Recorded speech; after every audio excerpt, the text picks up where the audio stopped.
नमस्कार, स्वागत है आप सभी का संसद टीवी में। मैं हूं प्रीति सिंह। संसद के बजट सत्र के दूसरे भाग का आज छठा दिन है और सदन की कार्रवाई शुरू होने से पहले हम एक बार फिर हाजिर हैं दोनों सदनों में आज होने वाले कामकाज का पूरा ब्यौरा लेकर। खास कार्यक्रम संसद में आज के साथ आपको बताएंगे दोनों सदनों के एजेंडे में आज कौन से महत्वपूर्ण कामकाज लिस्टेड हैं।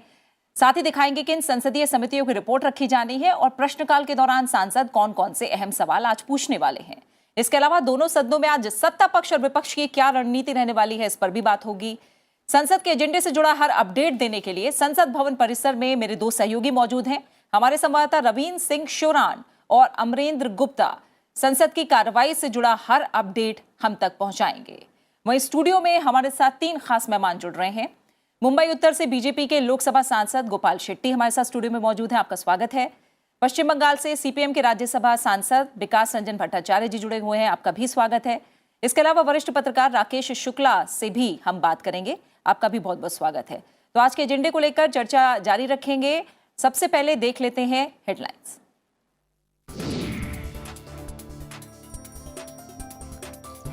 लोकसभा के एजेंडे में अहम वित्तीय कामकाज, नागर विमानन मंत्रालय के अनुदान मांगों पर चर्चा आज भी रहेगी जारी।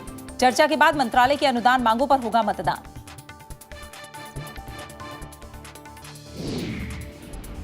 2022-23 के लिए जम्मू कश्मीर के बजट पर राज्यसभा में चर्चा पूरी। केंद्रीय वित्त मंत्री निर्मला सीतारमण आज देंगी चर्चा का जवाब। केंद्र शासित प्रदेश के बजट और विनियोग विधेयक को लोकसभा की मिल चुकी है मंजूरी।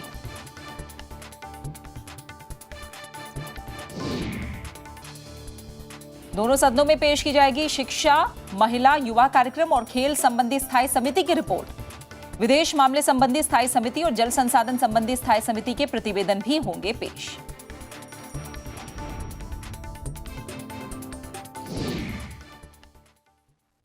राज्यसभा और लोकसभा के आज के एजेंडे पर आगे हम विस्तार से नजर डालेंगे, अपने मेहमानों से उस पर चर्चा भी करेंगे, लेकिन उससे पहले एक नजर डाल लेते हैं कि दोनों सदनों में कल क्या कुछ हुआ। रिकैप के जरिए आइए देखते हैं। लोकसभा में कल सड़क परिवहन और राजमार्ग मंत्रालय के अनुदान मांगों पर चर्चा का केंद्रीय मंत्री नितिन गडकरी ने जवाब दिया, जिसके बाद लोकसभा ने सड़क परिवहन और राजमार्ग मंत्रालय के अनुदान मांगों को मंजूरी दे दी। इसके अलावा नागर विमानन मंत्रालय के अनुदान मांगों पर भी लोकसभा में चर्चा की शुरुआत हुई। वहीं 2022-23 के लिए जम्मू कश्मीर के बजट पर राज्यसभा में चर्चा पूरी हो गई, जिसका आज जवाब दिया जाना है। दोनों सदनों में वित्त संबंधी स्थायी समिति, ऊर्जा संबंधी स्थायी समिति समेत कई अहम संसदीय समितियों के प्रतिवेदन भी पेश किए गए। अब विस्तार से आज का एजेंडा। दोनों सदनों की कार्यसूची में अहम कामकाज शामिल है। सबसे पहले एक नजर डालते हैं आज लोकसभा में क्या कुछ खास है। 2022-23 के लिए नागर विमानन मंत्रालय के अनुदान मांगों पर चर्चा लोकसभा में आज भी जारी रहेगी। चर्चा के बाद अनुदान मांगों पर मतदान भी होना है। वाणिज्य और उद्योग मंत्रालय की अनुदान मांगों पर चर्चा और मतदान भी एजेंडे में शामिल है। रेल राज्य मंत्री दानवे रावसाहेब दादाराव रेल मंत्रालय से संबंधित भारतीय रेल की यात्री आरक्षण प्रणाली के बारे में स्थायी समिति की सिफारिशों के कार्यान्वयन की स्थिति के बारे में बयान देंगे।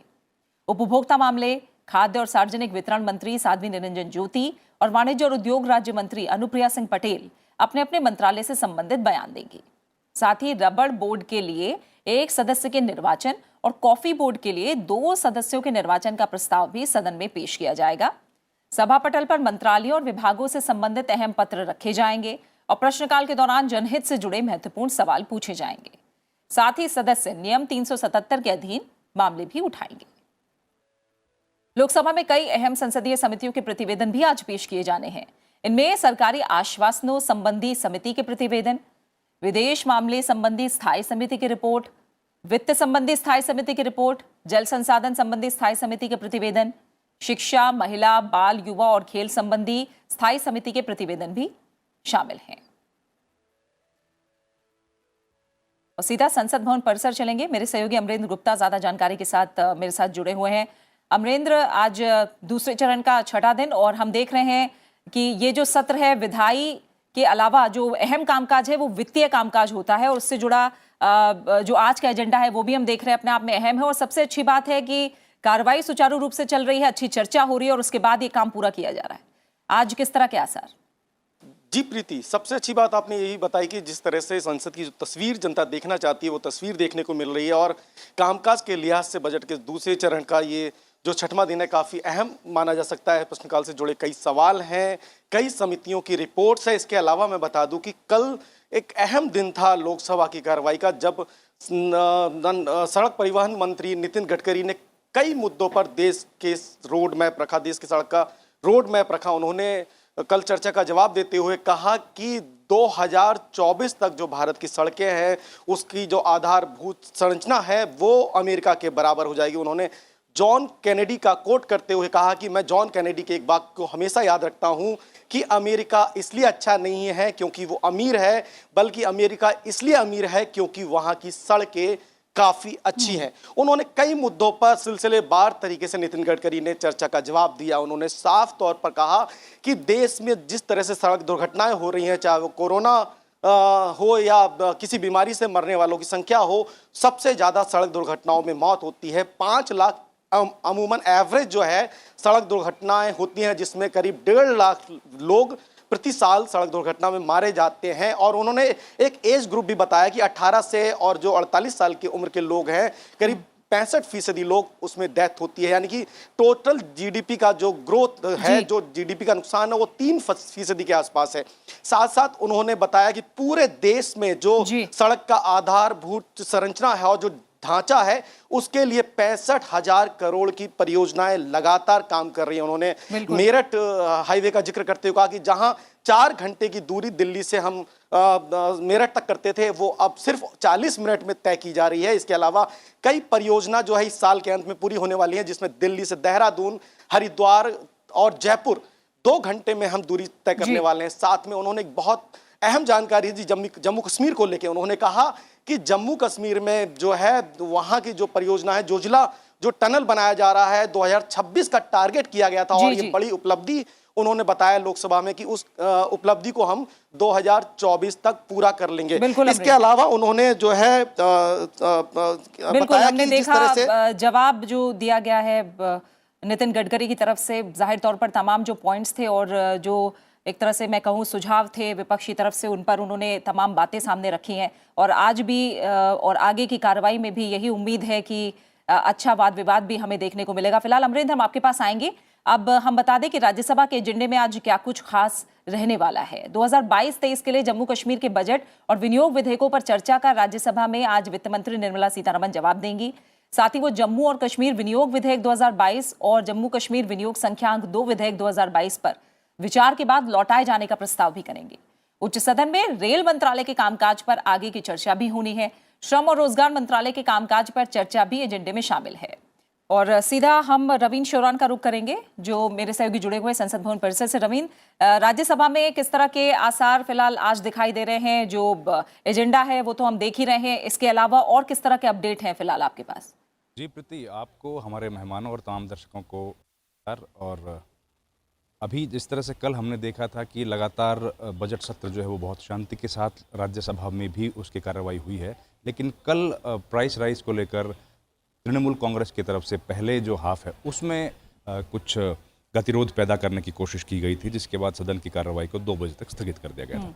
आज जो अभी तक हमारे पास जानकारी है उसके हिसाब से कांग्रेस पार्टी जो है वो उसके कांग्रेस पार्टी के सांसद सदन के बाहर यानी कि करीब 10:30 बजे वो गांधी की प्रतिमा जो है वहाँ पर विरोध प्रदर्शन करने वाले हैं।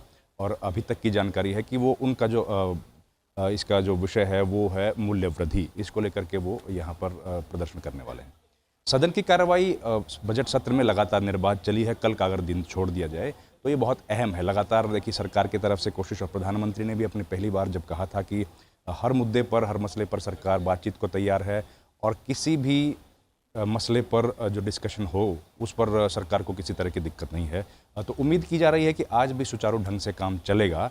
और काफ़ी महत्वपूर्ण जिस तरह से एजेंडा आपने बताया है, राज्यसभा में कल जो डिस्कशन शुरू हुआ था जम्मू कश्मीर की अप्रोप्रिएशन बिल यानी कि बजट जो जम्मू कश्मीर का, क्योंकि वहाँ पर जो यूनियन टेरिटरी जब से बनी है 2019 के बाद से, तब से वहाँ पर विधानसभा नहीं है और ऐसे में पूरा जो बजट का अख्तियार है वो संसद के पास होता है।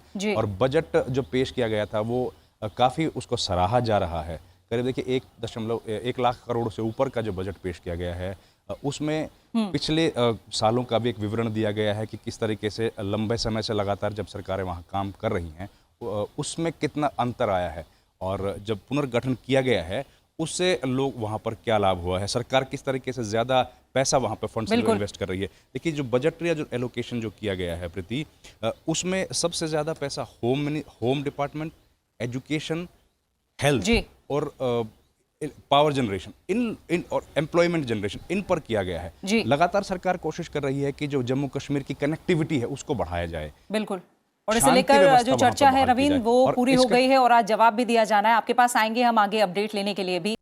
और फिलहाल अपने मेहमानों का मैं रुख करूंगी और क्योंकि पहले हम जम्मू कश्मीर के बजट को लेकर बात करें तो विकास रंजन भट्टाचार्य आपसे मैं शुरुआत करूंगी। जिस तरह की चर्चा हम देख रहे हैं कि बजट को लेकर बात हो रही है जम्मू कश्मीर के, लेकिन तमाम ऐसे पहलू हैं, सुझाव हैं, राय हैं जो इस दौरान सामने आ रही हैं, इस पर चर्चा को आप किस तरह से देख रहे हैं? चर्चा तो ठीक है, लेकिन फंडामेंटल क्वेश्चन ये है कि जम्मू कश्मीर को पीपल्स रिप्रेजेंटेटिव है ही नहीं पार्लियामेंट में, पहली बात। और हमारा सरकार एक कॉलोनियल एटीट्यूड से ये सब कुछ संभालने का कोशिश कर रहे हैं।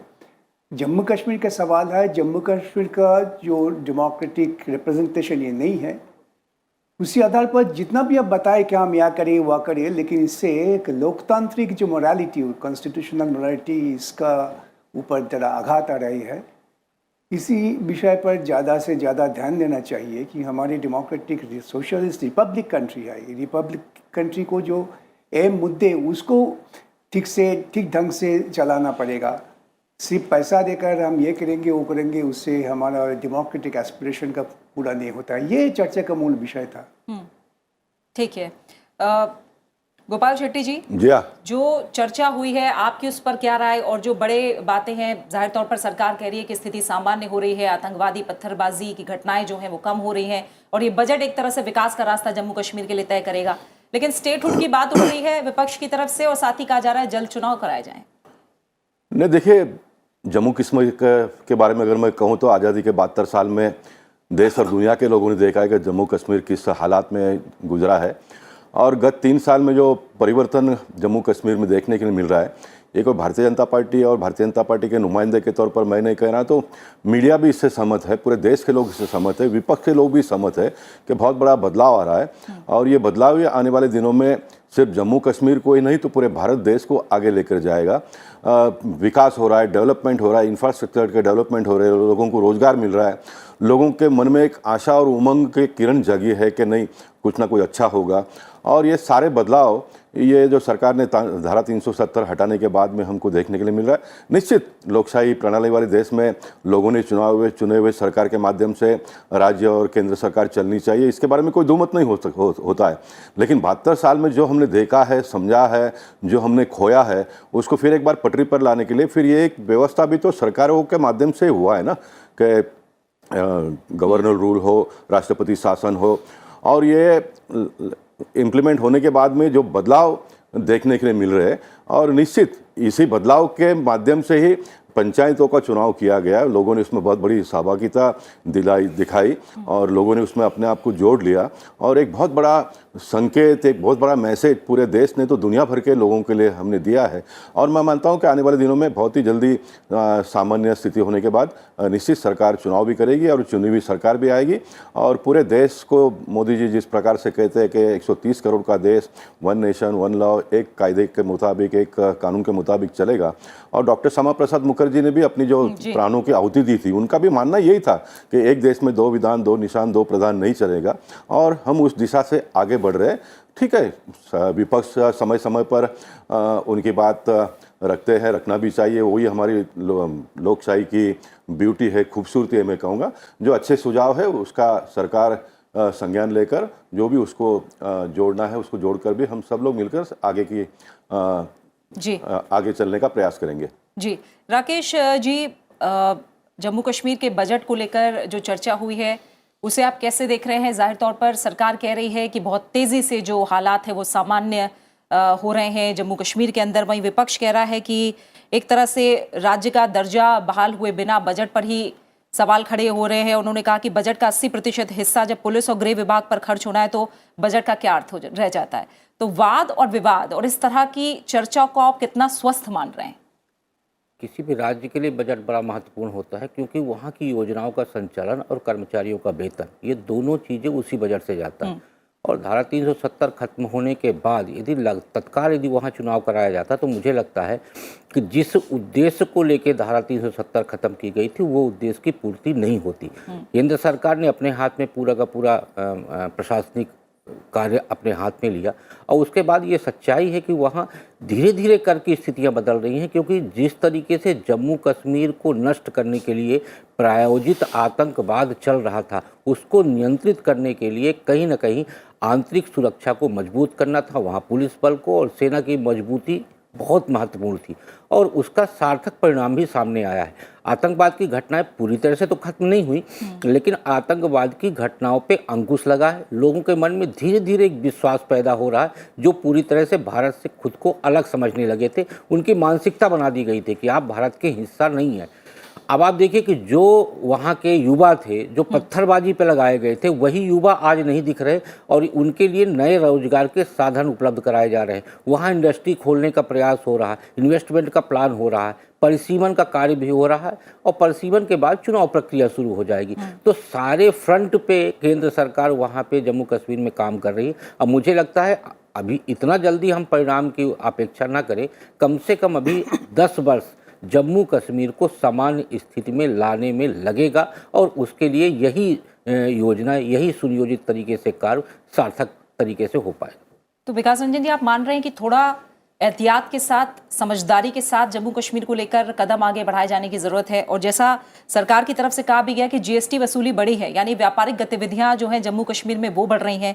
इसके अलावा जो एक तरह से कोविड रोधी टीकाकरण को लेकर जो 100% वहां हुआ, जो अच्छी चीजें अब धीरे धीरे सामने आ रही हैं जम्मू कश्मीर को लेकर जो तस्वीर है, उस पर आप क्या कहेंगे? क्या आपको नहीं लग रहा है कि थोड़ा एहतियात के साथ ही जम्मू कश्मीर में आगे बढ़ना चाहिए? देखिए, जम्मू कश्मीर का सवाल इतना आसान नहीं है।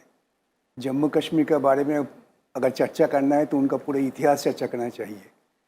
Article 370 was a bridge between the India and the Jammu Kashmir.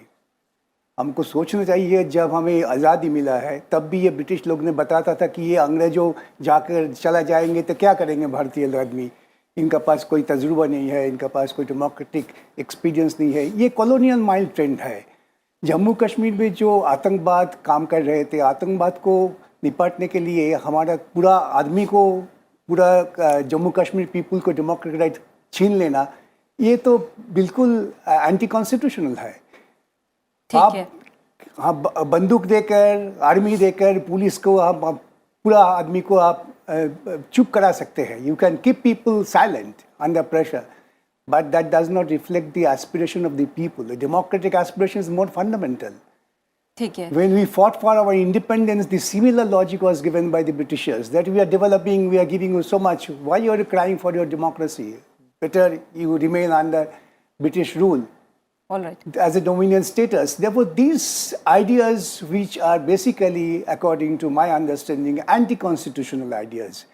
You keep people under threat, under state terror, and then say people are now keeping low, therefore this is everything is okay. This is a wrong perception, and that will lead to a very serious ji, situation. Gopal Shetty जी, विकास जी अलग तरह के terror की बात कर रहे हैं, और जो अहम सवाल विपक्ष की तरफ से उठाए गए, जैसे मैंने पहले भी कहा, स्टेटहुड को लेकर और चुनाव को लेकर खासतौर से, माना जाए कि जवाब जो आज वित्त मंत्री की तरफ से दिया जाएगा उसमें ये पॉइंट्स राज्यसभा में भी कवर किए जाएंगे? निश्चित सभी बातों को कवर किया जाएगा। मैं विकास जी के एक बात से सहमत हूँ, इतिहास की ओर जाना पड़ेगा। और विकास जी को मैं कहना चाहता हूँ कि इतिहास 1947 से शुरू नहीं होता है, 1947 के बहुत पीछे हमको जाना पड़ेगा। इसीलिए तो मैं बता रहा हूँ, इतिहास चले। हाँ, और उसी बात को इम्प्लीमेंट करने का प्रयास नरेंद्र मोदी जी और अमित शाह जी कर रहे हैं। और दूसरी बात, उन्होंने कहा कि बंदूक के डर से कोई कामकाज नहीं चलेगा, तो मैं ये कहना चाहूँगा कि बंदूक का जवाब बंदूक से दिया जाएगा, गोली का जवाब गोली से दिया जाएगा। बहुत सहेलियाँ भारत देश के लोगों ने, कश्मीर के लोगों ने, और जो भी गतिविधियाँ हुई, मैं मेरे पत्रकार मित्र से बहुत ही सहमत, उन्होंने बहुत सही बात की। उन्होंने कहा 10 साल लगेगा, लेकिन मैं उनसे थोड़ा डिफर करके, जो मोदी जी और अमित शाह जी जिस स्पीड में काम कर रहे हैं, मैं मानता हूँ कि 5 साल में जम्मू कश्मीर एट पार होकर बाकी सारे राज्यों के साथ में आएगा, क्योंकि हम उनको थोड़ा एक्स्ट्रा सपोर्ट भी कर रहे हैं अन्य राज्यों के ओर से, क्योंकि बहुत कश्मीर के लोगों ने बुरे दिन देखे हैं, तो उसमें से उनको बाहर निकालना है तो एक्स्ट्रा सपोर्ट करके उनको हम बाहर निकाल पाएंगे। कश्मीर के लोगों का दिल जीतना पड़ेगा और ये दिल जीतने का यही तरीका है कि उनको इंफ्रास्ट्रक्चर दो, उनको रोजगार दो, उनके मन में विश्वास पैदा करो। और मैं मानता हूँ कि ये सारा बहुत गति से हो रहा है और निश्चित विपक्ष के माध्यम से फिर एक बार मैं कहूँगा कि जो उनको लगता है कि भाई इस तरह से करने से और फास्ट गतिविधि हो जाए, देखिए कभी ना कभी तो हम भारत देश के लोगों को एक मानसिकता में तो आना पड़ेगा देश के बारे में। राजनीतिक हमारे सोच विचार अलग अलग हो सकते हैं, उसके बारे में हम संघर्ष करते रहेगा और ये चलता रहेगा। कितने भी अच्छे लोग शासन करने के लिए आएंगे तो भी विपक्ष का जो है भूमिका है वो तो उनको निभाना ही पड़ेगी, उससे हमको कोई दुमत नहीं है। लेकिन कुछ सेंसिटिव विषय जो देश को जोड़ता है उसके बारे में तो सब देश के सभी पार्टी के लोगों ने एक साथ में आकर काम करना पड़ेगा और ये जब हम मानसिकता हम विकसित करेंगे तब हम देश के सारे 130 करोड़ लोगों को न्याय दे पाएंगे, ये मेरा मानना है। ठीक है। Don't forget India's union of states. India is not ठीक है, unity वो एक of अलग states. अलग चर्चा का विषय No, है। no, Rakesh that's the ji, constitution. ठीक है, ठीक The है। idea of unity of states is destroying the तो मैं country. विकास जी ठीक से है, उस पूछना पर हम चाहूंगा अलग कि से कौन से चर्चा कर कॉन्स्टिट्यूशन में ये सकते हैं। आज लिखा थोड़ा है एजेंडे पर कि ही हम आतंकवादियों फोकस ने बंदूक हाथ में रखेंगे। लेना। जी शेट्टी जी, राकेश जी, जैसा अभी जो बात हो रही है वह थोड़ा सा जो संसदीय प्रणाली है उस नजरिए से आपकी राय समझना चाहूंगी। अलग बिल्कुल, चाहे हम जम्मू कश्मीर बजट की बात करें या और जो भी चर्चाएं हो रही हैं, हम देख रहे हैं एक जगह प्रशंसा हो रही है जहां अच्छा काम है, एक जगह बिल्कुल अलग अलग राय निकलकर किसी मुद्दे पर चर्चा में सामने आ रही हैं। संसदीय प्रणाली के लिए ये इस तरह की चर्चा, और काफी समय बाद हम अच्छी चर्चा देख रहे हैं, व्यवधान के बिना जो काम है वो अच्छे से चलता देख रहे हैं, कितना अच्छा संकेत है? मुझे लगता है कि जिस तरीके की रचनात्मक भूमिका विपक्ष की होनी चाहिए ये इस सत्र में दिख रही है। देखिए, विरोध करना विपक्ष का अधिकार है और होना भी चाहिए। सरकार, सत्ता पक्ष और विपक्ष इसीलिए बना हुआ है, विपक्ष छोटा हो या बड़ा हो, लेकिन विपक्ष विपक्ष होता है और उसकी भूमिका महत्वपूर्ण होती है सत्ता पक्ष के लिए। और इस बार के सत्र में स्वाभाविक तौर पे वो जनहित का मुद्दा उठाकर कल तृणमूल कांग्रेस की तरफ से महंगाई के मुद्दे पर विरोध किया गया, लेकिन उसके बाद भी कार्रवाई चली। लोकसभा में भी आपके बजट पे चर्चा बड़े सार्थक तरीके से हो रही है, मंत्री भी अपनी बात रख रहे हैं, सभी सदस्य अपनी बात रख रहे हैं। और आपके संसद की जो कहना चाहिए परंपरा है और नीति है वो यही है कि सदन में हर सदस्य को अपनी बात रखने का अधिकार होता है और उस बात का जवाब देने के लिए सरकार बाध्य होती है। वो प्लेटफॉर्म ही इसीलिए है कि जनता के मुद्दों को बड़े व्यवस्थित तरीके से रखा जाए और सरकार उन मुद्दों पे सार्थक तरीके से कार्य करे। तो संसद की जो आप बात कर रहे हैं, संसद की भूमिका जो जनप्रतिनिधि को जनता चुन के भेजती है, वो चाहती है कि हमारे विषयों को सांसद वहाँ पे सरकार के सामने रखे। और कई बार इस तरीके का व्यवधान पैदा होता है कि सांसद प्रश्नकाल नहीं हो पाता और सांसद जनता की बात को नहीं रख पाता, वहाँ पे विसंगत तैयार होती है संसद के अंदर। तो ये सही है कि बजट सत्र का जो दूसरा भाग है उसमें सार्थक चर्चा हो रही और ये उम्मीद करना चाहिए कि आने वाले समय में भी सत्ता और विपक्ष के बीच में इसी तरह का एक समन्वय बनेगा और जनता के मुद्दों को बड़े सार्थक तरीके से निपटाया जाएगा। बिल्कुल। और अब इसके बाद हम लोकसभा के एजेंडे की बात कर लेते हैं विस्तार से। 2022-23 के लिए नागर विमानन मंत्रालय के अनुदान मांगों पर लोकसभा में चर्चा आज भी जारी रहेगी। 22 मार्च को कांग्रेस सांसद रवनीत सिंह ने चर्चा की शुरुआत की थी। इसके बाद विभिन्न दलों के सांसदों ने चर्चा में हिस्सा लिया और अपने विचार और सुझाव रखे। विपक्ष ने नागर विमानन क्षेत्र में सुरक्षा को लेकर चिंता जताई और कहा कि सरकार को इसके लिए अधिक धन खर्च करना चाहिए। सत्ता पक्ष ने कहा कि 2014 में एनडीए सरकार बनने के बाद देश में पहली नागर विमानन नीति बनी और आज गरीब आदमी का भी हवाई सफर करने का सपना पूरा हो रहा है। अब तक इस पर 6 घंटे से ज्यादा समय की चर्चा हो चुकी है और ये आज भी जारी रहेगी। चर्चा के बाद नागर विमानन मंत्रालय के अनुदान मांगों पर मतदान भी होना है। इसके अलावा वाणिज्य और उद्योग मंत्रालय के अनुदान मांगों पर चर्चा और मतदान भी कार्यसूची में शामिल है। वहीं राज्यसभा के एजेंडे में रेल मंत्रालय के कामकाज पर आगे की चर्चा शामिल है। 16 मार्च को बीजेडी सांसद प्रसन्न आचार्य ने चर्चा की शुरुआत की थी। उन्होंने कहा था कि आजादी के करीब 75 साल बाद भी देश के कई हिस्से रेल नेटवर्क से नहीं जुड़ पाए हैं और इस ओर ध्यान देना जरूरी है। हालांकि रेल मंत्रालय के कामकाज पर आगे की चर्चा नहीं हो पाई है और ये आज भी एजेंडे में शामिल है। चर्चा के दौरान रेल को आधुनिक बनाने, यात्रियों को बेहतर सुविधाएं मुहैया कराने के साथ ही सुरक्षा सुनिश्चित करने जैसे मुद्दों का भी जिक्र होने की उम्मीद है। रेल मंत्रालय को इस साल के बजट में करीब 1,40,367 करोड़ रुपए आवंटित किए गए हैं, जो पिछले वित्त वर्ष के संशोधित आंकड़ों से 20,311 करोड़ रुपए अधिक हैं। उच्च सदन के एजेंडे में श्रम और रोजगार मंत्रालय के कामकाज पर भी चर्चा शामिल है। और गोपाल शेट्टी जी, नागर विमानन मंत्रालय के अनुदान मांगों पर चर्चा हो रही है। 6 घंटे की चर्चा हो चुकी है और हमने देखा था सड़क परिवहन मंत्रालय के अनुदान मांगों पर जो चर्चा थी, जो नियत समय से ज्यादा चली और अच्छी चर्चा हमने देखी है। नागर विमानन मंत्रालय को लेकर जो चर्चा हो रही है उसे आप कैसे देख रहे हैं? क्योंकि आप लोग कह रहे हैं कि नीति पहली बार बनी है और गरीब आदमी भी हवाई सफर करे, ये सरकार की कोशिश है, जबकि विपक्ष की तरफ से कहा जा रहा है कि सवाल ये भी उठ रहा है कि मंत्रालय की ही जरूरत नहीं है नागर विमानन के अलग से।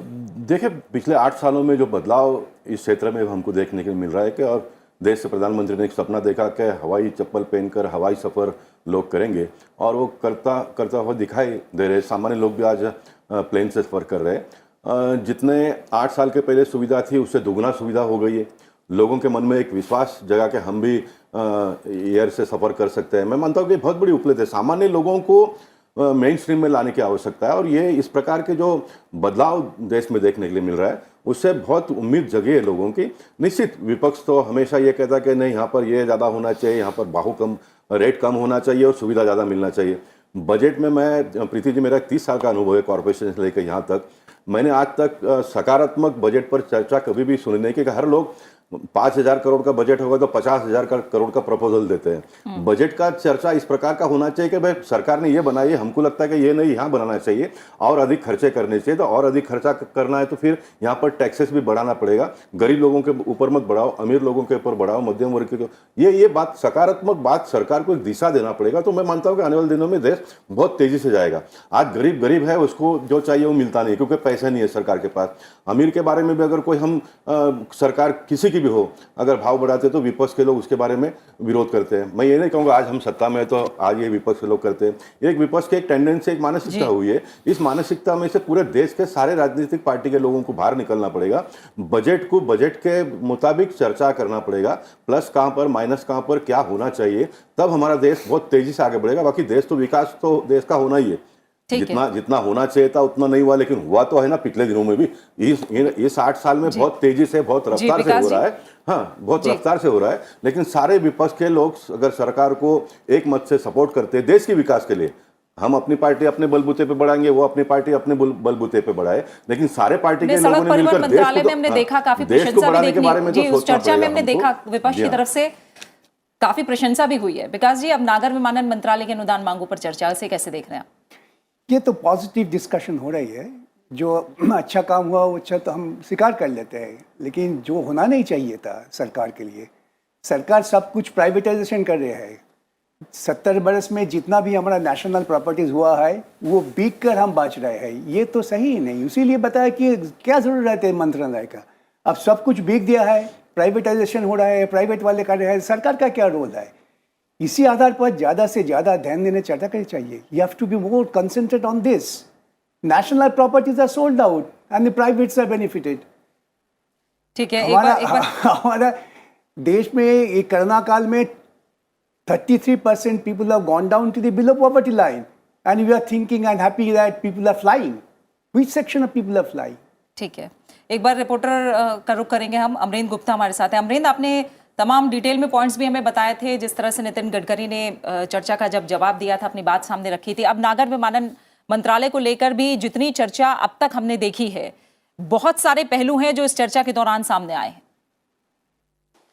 प्रीति, देखिए, जो बजट सत्र 2022-23 के लिए नागर विमानन मंत्रालय के तहत चर्चा जो स्टार्ट हुई है, उसमें सबसे अच्छी बात जो सत्ता पक्ष ने कही कि 2014 के बाद से जिस तरह से इस मंत्रालय में आमचूल परिवर्तन हुए और उड़ान योजना, जिसमें एक अहम कड़ी मानी जा सकती है, जिसमें एक आम नागरिक भी हवाई सफ़र कर सकता है। इसके अलावा जो देश का एक ये जो ढांचा है, आधारभूत ढांचा है, जो उड़ान योजना के तहत जो कनेक्टिविटी बढ़ाने की बात की गई है, उसमें कई सारे पॉइंट्स की बात कल महेश शर्मा जी जब बात कर रहे थे, उन्होंने बोला कि एक आम गरीब व्यक्ति जब हवाई जहाज में सफर तय कर रहा है तो ये बड़ी बात है, देश तरक्की की ओर जा रहा है, तो ये एक अहम पहलू माना जा सकता है। इसके अलावा आपने पिछले दिनों देखा होगा कि जम्मू कश्मीर से लेके और आपका उड़ीसा और पंजाब तक कनेक्टिविटी को बढ़ाया गया है, तो ये एक अच्छी पहल है और आज भी एक पॉजिटिव चर्चा देखने को मिलेगी। इसके अलावा आज जो सूची में है उद्योग और वाणिज्य मंत्रालय का भी जो अनुदान की मांग है उस पर भी चर्चा होनी है। तो कुल मिला के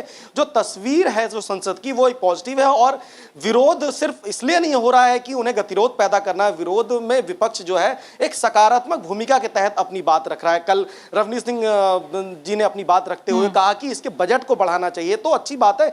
बजट पे सरकार ने अच्छा बजट पहले से अलॉट किया हुआ है और अगर इसमें और एक्स्ट्रा अनुदान की मांगों में बजट की बात की जाए विपक्ष की ओर से तो कोई हानि नहीं है, लेकिन कुल मिला के अगर देखा जाए तो चर्चा अच्छी हो रही है। इसके अलावा भी बहुत सारा आज एजेंडा है जिसमें मैं आपको बता दूं कि जो पार्लियामेंट कमेटी है एक अहम रोल अदा करती है और एक मिनी पार्लियामेंट के तौर पर देखा जाता है, तो आज कई मंत्रालयों की कमेटी की रिपोर्ट भी हाउस में टेबल होनी है, जिसमें बीजेपी के मेरठ के सांसद राजेंद्र अग्रवाल जी की जो सरकारी आश्वासन की समिति है उसकी एक रिपोर्ट टेबल होनी है। इसके अलावा पाली से बीजेपी सांसद पीपी चौधरी साहब की विदेश मंत्रालय से संबंधित जो समिति है उसकी रिपोर्ट को टेबल किया जाना है। इसके अलावा वित्त मंत्रालय की समिति की रिपोर्ट को जयंत सिन्हा जी जो टेबल करने वाले हैं, तो कई सारी कमेटी की रिपोर्ट भी टेबल होनी है। इसके अलावा नियम 377 के तहत भी जो आज कार्यसूची का एक हिस्सा रखा गया है, तो काफी अहम दिन माना जा सकता है और एक पॉजिटिव बहस देखने को मिलेगी। बिल्कुल ठीक है अमरिंदर, एक बार हम रविंद्र शौरान का भी रुख करेंगे।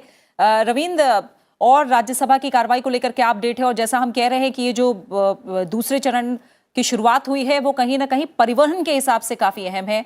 सड़क परिवहन की बात हुई, नागर विमानन की और रेल मंत्रालय के कामकाज पर चर्चा भी आज। बहुत उम्मीद है कि इस पर चर्चा जो है वो आगे शुरू हो राज्यसभा में, तो कितना उम्मीदें आज लग रही हैं कि इस मंत्रालय के कामकाज पर भी चर्चा हो आज राज्यसभा में?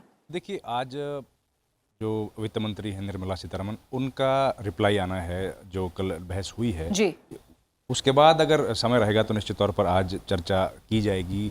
जो लिस्टेड है अपना जो बुलेटिन में आया है उसके हिसाब से आज के एजेंडा में लिस्टेड जो है वो रेलवे पर चर्चा होने की उम्मीद की जा रही है। और देखिए, बहुत अहम है रेलवे पर चर्चा। लगातार कितने साल से सरकार कोशिशें कर रही है कि हर इलाका जो हिंदुस्तान का है उसको रेल से जोड़ दिया जाए और उसके लिए लगातार इंफ्रास्ट्रक्चर डेवलप करने की कोशिश की जा रही है। खासतौर पर जब से 2014 के बाद नरेंद्र मोदी सरकार आई है तब से कोशिश की गई है कि रेलवे के जो कामकाज है उसमें कुछ बदलाव किए जाएं, चाहे बुलेट ट्रेन की बात हो या फिर एक जो सबसे अहम है कि रेलवे में जो लोग सफ़र करते हैं उनकी सुरक्षा किस तरीके से हो, टेक्नोलॉजी का किस तरीके से बढ़ाया जाए और जो रेल की जो पुरानी पटरियाँ हैं उनको किस तरह से चौड़ा किया जाए। और जो इलाके खासतौर पर नॉर्थ ईस्ट के हैं या जो पहाड़ी क्षेत्र है जहाँ पर रेल की कनेक्टिविटी नहीं है, वहाँ तक रेल को पहुँचाकर लोगों को जनजीवन जो है वो आसान किया जाए, जिससे कि वो देश के दूसरे हिस्सों में आराम से ट्रैवल कर सकें और उनको किफ़ायती दरों पर ट्रैवल करना आसान हो।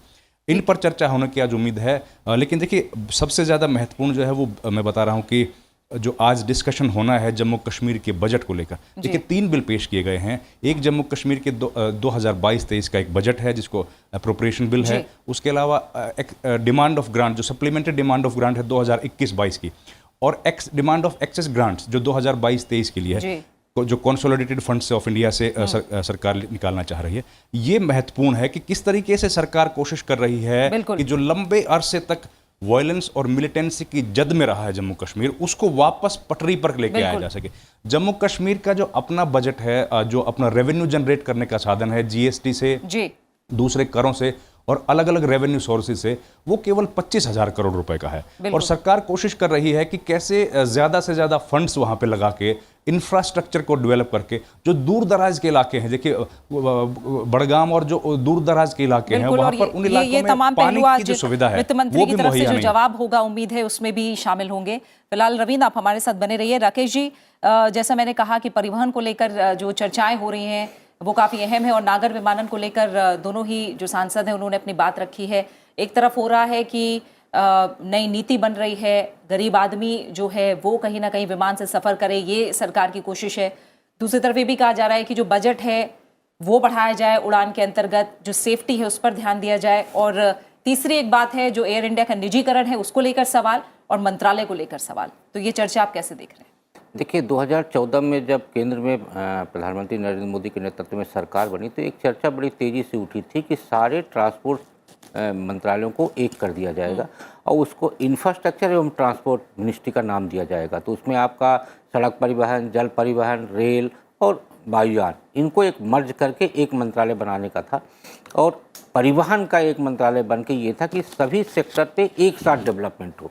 वो किन कारणों से नहीं हो पाया, मैं उस पर नहीं जाऊँगा।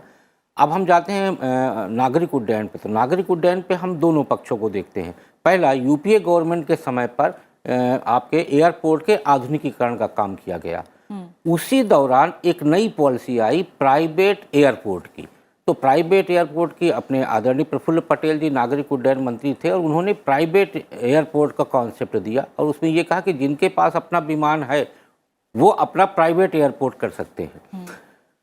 हमें लगता है कि अभी जो बात की जा रही है कि जनता को सुविधा मिल रही है और चप्पल पहनने वाला भी विमान में जा सकता है, जब तक आप प्रतिस्पर्धा नहीं रखेंगे तब तक पब्लिक को फ़ायदा नहीं होगा। और इसका सबसे बड़ा उदाहरण हमारा मोबाइल है। मोबाइल में इतनी कंपनियां आ चुकी हैं कि अब उनको पब्लिक के बीच में अपनी पैठ बना के रखने के लिए कई तरह के ऑफर देने पड़ रहे हैं। और हमें लगता है इसी तरह का जो प्रयास है वो प्रयास है आपके नागरिक उड्डयन में। बहुत सारी छोटी बड़ी कंपनियों को स्पेस दिया गया और उन कंपनियों के आने के कारण ही टिकट सस्ती हुई है। और उसके साथ गवर्नमेंट की तरफ से एक टिकट का स्लैब तैयार कर दिया गया है कि आप इससे ज़्यादा नहीं जाएंगे इतनी दूरी की यात्रा के लिए। तो ये भी एक महत्वपूर्ण फैसला है और इसी वजह से लोग जाने लगे हैं, विमान सेवा का लाभ लेने लगे। दूसरा, हम देख रहे हैं कि धीरे धीरे हम भले ही आलोचना करें लेकिन भारत प्रगति के रास्ते पे है। आपका हर व्यक्ति का मतलब पर व्यक्ति इनकम भी बढ़ी हुई है और जब इनकम बढ़ती है तो खर्च बढ़ता है। हम कोरोना काल को यदि किनारे कर दें तो देखेंगे कि व्यक्ति की अपनी आमदनी बढ़ रही है और जब आमदनी बढ़ती है तो खर्च करता है। तो वो सड़क की जगह पे समय बचाने के लिए अब वायुयान सेवा का भी लाभ लेने लगा है।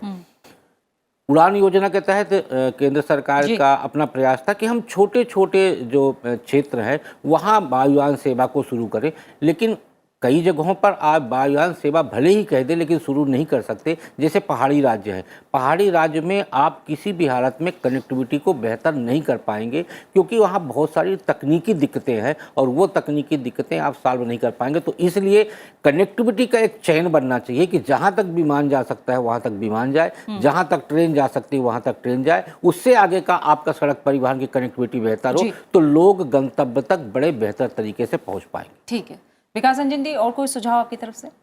नहीं, ज़्यादा ये बात कनेक्टिविटी बढ़ाना ये सरकार का काम ही है। जो भी सरकार सत्ते में आएगा उसका काम होगा जहाँ से शुरू किया उससे आगे जाना। इसमें कोई ज़्यादा एक्स्ट्रा कोई क्रेडिट नहीं कुछ नहीं है, लेकिन कनेक्टिविटी बढ़ाना ये सरकार का जिम्मेदारी है, ये करना ही चाहिए। ये सुविधा ये ज़्यादा से ज़्यादा पहुँचना चाहिए आम आदमी तक। सरकार कोशिश कर रही है, इस कोशिश और अच्छे ढंग से करना चाहिए। ये हमारे सुझाव है। हमारे सुझाव कोई नहीं है रुकावट के लिए, सुझाव है कि आगे बढ़ो, ठीक से बढ़ो, जैसे ज़्यादा से ज़्यादा सुविधाएं आम आदमी तक पहुंच सके।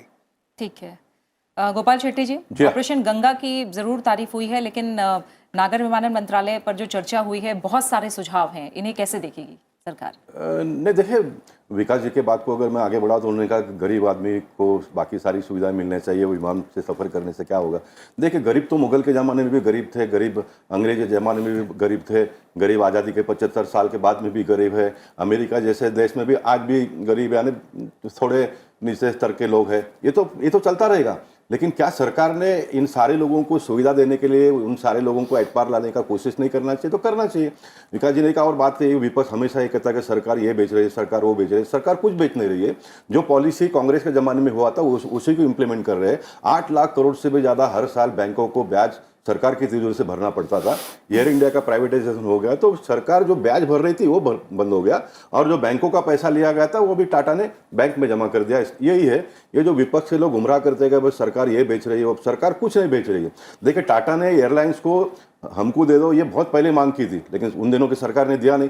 टाटा को सिंगापुर में जाकर उनके साथ में टाई अप करके विस्तारा को अपने देश में लाना पड़ा और विस्तारा आज इतना अच्छे तरीके से चल पड़ा, लोगों ने उसको एक्सेप्ट किया और आज देश के प्रधानमंत्री ने टाटा को फिर एक बार एयर इंडिया दिया है। आज मैं एयर इंडिया से आ रहा हूँ तो मुझे बड़ा प्रसन्नता होता है कि पहले एक घंटा देर 1.5 घंटा देरी से उड़ रही थी, आज समय पे उड़ रहा है। और दिल्ली में जब मैं उतरता हूँ तो हम समय से 15 मिनट पहले 20 मिनट पहले उतरे हैं। ये जब सुनने को मिलता है तो लगता है कि हमारा देश प्रगति कर रहा है, तरक्की कर रहा है, हम आगे बढ़ रहे हैं, देश के लोगों को सुविधा मिल रहा है। तो मैं मानता हूँ कि जब अच्छा हो रहा है, देखिए कोई भी राजनीतिक पार्टी का, मैं अगर विपक्ष में था तब भी मैं ये सोच रहा था कि जब अच्छा हो रहा है तो हमने उसको सपोर्ट करना चाहिए। Why I am in politics, कुछ अच्छा करने के लिए, या मैं करता हूं या और कोई करते हैं तो उसको सराहना चाहिए। और विकास जी ने बात की, हमारे राकेश जी ने भी बात कही कि विपक्ष भी इन दिनों में राज्यसभा में हो या लोकसभा में हो, सकारात्मक चर्चा करने के पहल में आगे बढ़े हैं। हो सकता है कि 4 राज्यों का जो रिजल्ट आया, 5 राज्यों का, उसका भी एक उसमें अंश हो सकता है, लेकिन हर बार अच्छे चीज को स्वीकार कर हमें आगे बढ़ने का प्रयास करना चाहिए।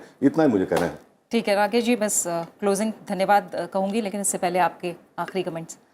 नहीं, मुझे लगता है कि सरकार की ये सही है कि सरकार की भूमिका है जनता की सुविधाओं को बढ़ाना, जन अपेक्षाओं को पूरा करना। और 2014 के बाद से जिस तरीके से पहल की जा रही है, ऐसा नहीं कि इसके पहले कभी काम नहीं हुआ भारत में काम हो रहा है, लेकिन काम की गति निर्भर करती है परिणाम के लिए। और 2014 के बाद से उसमें काम को लेकर गतिशीलता आई है और हमें लगता है यदि ये रफ्तार आगे रही तो हम जल्दी ही बहुत सुखद परिणाम देखेंगे। ठीक है, इसी के साथ राकेश जी आपका बहुत बहुत धन्यवाद, विकास रंजन जी आपका भी बहुत बहुत शुक्रिया, गोपाल शेट्टी जी बहुत बहुत शुक्रिया मेरे साथ चर्चा में, संसद में आज में आप तीनों के शामिल होने के लिए फिलहाल बहुत बहुत धन्यवाद। और अब इसके बाद हम प्रश्नकाल पर नजर डालेंगे और सबसे पहले देखते हैं कि लोकसभा में आज प्रश्नकाल के दौरान कौन से अहम सवाल हैं जो पूछे जाने हैं।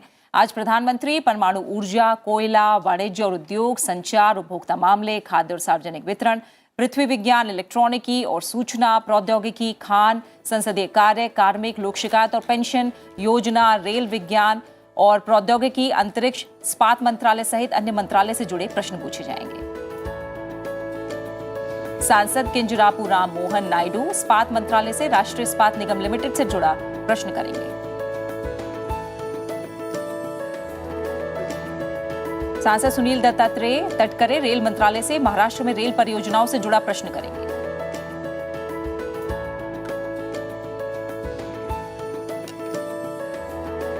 सांसद ओम पवन वस्त्र मंत्रालय से हथकरघा संकुलों की स्थापना से जुड़ा सवाल करेंगे।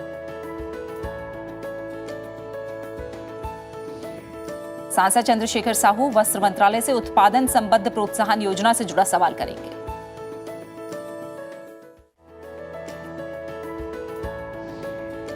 सांसद ईटी मोहम्मद बशीर वाणिज्य और उद्योग मंत्रालय से खिलौनों के आयात से जुड़ा प्रश्न करेंगे।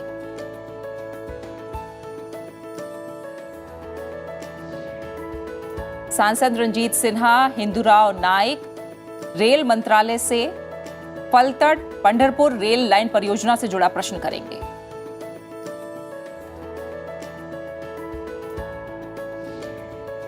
सांसद टीआर बालू कोयला मंत्रालय से एल्यूमीनियम उद्योग को कोयले की आपूर्ति से जुड़ा सवाल करेंगे। सांसद कविता मलोथू सांख्यिकी और कार्यक्रम कार्यान्वयन मंत्रालय से संसद सदस्य स्थानीय क्षेत्र विकास निधि से जुड़ा प्रश्न करेंगे।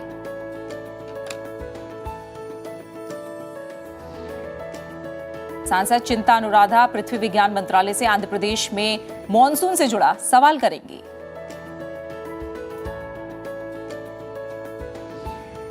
सांसद भागीरथ चौधरी रेल मंत्रालय से किशनगढ़ रेलवे स्टेशन पर एस्केलेटर और लिफ्ट से संबंधित प्रश्न करेंगे। सांसद बृजभूषण शरण सिंह इलेक्ट्रॉनिकी और सूचना प्रौद्योगिकी मंत्रालय से डेटा की चोरी से जुड़ा सवाल करेंगे। सांसद विनोद कुमार सोनकर वाणिज्य और उद्योग मंत्रालय से पाम ऑयल के आयात से जुड़ा प्रश्न करेंगे।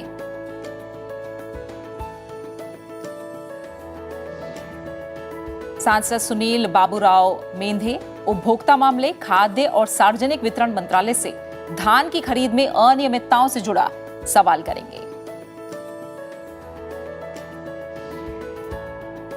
सांसद डॉक्टर राजदीप राय उपभोक्ता मामले खाद्य और सार्वजनिक वितरण मंत्रालय से भारतीय खाद्य निगम द्वारा चावल की खरीद से जुड़ा प्रश्न करेंगे।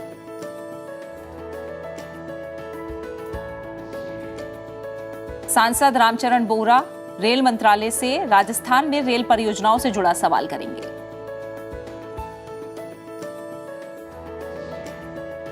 सांसद निहाल चंद चौहान रेल मंत्रालय से रेलवे स्टेशनों के आधुनिकीकरण से जुड़ा प्रश्न करेंगे।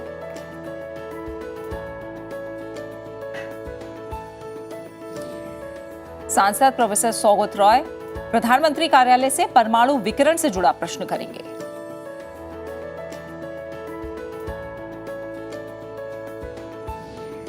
सांसद विष्णु दत्त शर्मा रेल मंत्रालय से ललितपुर सिंगरौली रेल लाइन परियोजना से जुड़ा प्रश्न करेंगे।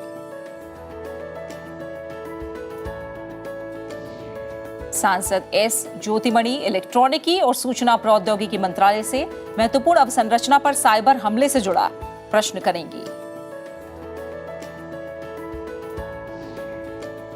सांसद अनिल फिरोजिया खान मंत्रालय से खनन क्षेत्र की आर्थिक संभाव्यता से जुड़ा सवाल करेंगे। और अब बात करते हैं राज्यसभा में प्रश्नकाल की। उच्च सदन में आज सहकारिता, शिक्षा, गृह, पंचायती राज, सड़क परिवहन और राजमार्ग, ग्रामीण विकास, कौशल विकास और उद्यमिता, सामाजिक न्याय और अधिकारिता मंत्रालय सहित अन्य मंत्रालयों से जुड़े प्रश्न पूछेंगे।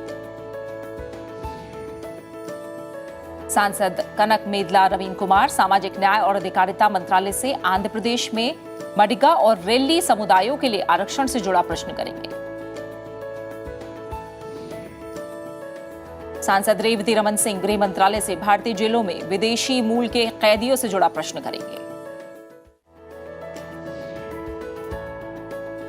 सांसद के.सी. राममूर्ति शिक्षा मंत्रालय से इंजीनियरिंग के विद्यार्थियों को गुणवत्तापूर्ण शिक्षा प्रदान किए जाने से जुड़ा प्रश्न करेंगे। सांसद कामाख्या प्रसाद तासा गृह मंत्रालय से उत्तर पूर्वी राज्यों के युवाओं के लिए विशेष भर्ती से जुड़ा प्रश्न करेंगे।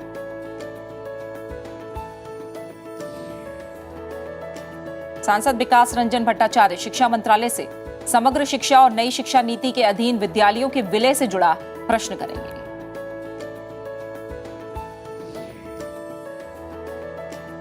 सांसद झरना दास वैद्य शिक्षा मंत्रालय से शिक्षा क्षेत्र के लिए सकल घरेलू उत्पाद यानी जीडीपी आवंटन के लक्ष्य से जुड़ा प्रश्न करेंगी।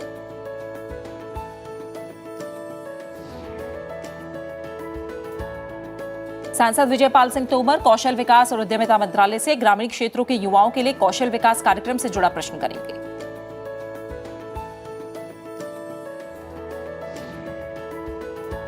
सांसद नीरज डांगी सामाजिक न्याय और अधिकारिता मंत्रालय से अनुसूचित जातियों और अन्य पिछड़े वर्गों के छात्रों के लिए निःशुल्क प्रशिक्षण देने से जुड़ा प्रश्न करेंगे।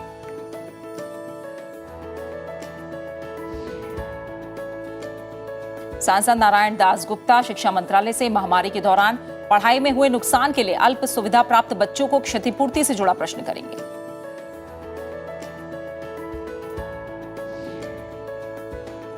सांसद लेफ्टिनेंट जनरल डॉक्टर डीपी वत्स रिटायर्ड शिक्षा मंत्रालय से ग्रामीण क्षेत्रों और छोटे शहरों में उच्च शिक्षा और अनुसंधान आधारित अध्ययन से जुड़ा प्रश्न करेंगे।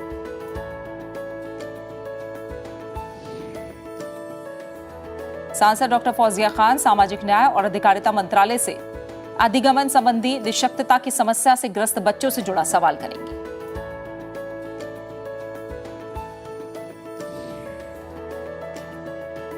सांसद वेंकटरमण राव मोपीदेवी ग्रामीण विकास मंत्रालय आंध्र प्रदेश में मनरेगा के अधीन कार्य दिवसों में वृद्धि से जुड़ा सवाल करेंगे। सांसद डॉक्टर अमर पटनायक शिक्षा मंत्रालय से भारतीय प्रौद्योगिकी संस्थानों में अवसंरचना विकास में कमी से जुड़ा प्रश्न करेंगे।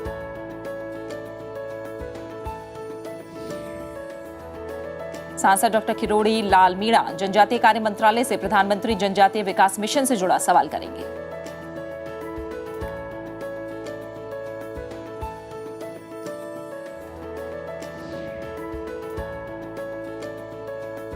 सांसद सरोज पांडे शिक्षा मंत्रालय से ग्रामीण क्षेत्रों में साक्षरता दर से संबंधित सवाल करेंगी। और इसी के साथ फिलहाल संसद में आज में इतना ही। अब से कुछ देर में लोकसभा और राज्यसभा की कार्रवाई शुरू होने जा रही है। संसद टीवी लोकसभा पर आप लोकसभा और संसद टीवी राज्यसभा पर आप राज्यसभा की कार्यवाही का सीधा प्रसारण देख सकते हैं। बने रहिए संसद टीवी के साथ और अपना अच्छे से ख्याल रखिए। मुझे दीजिए इजाजत। नमस्कार।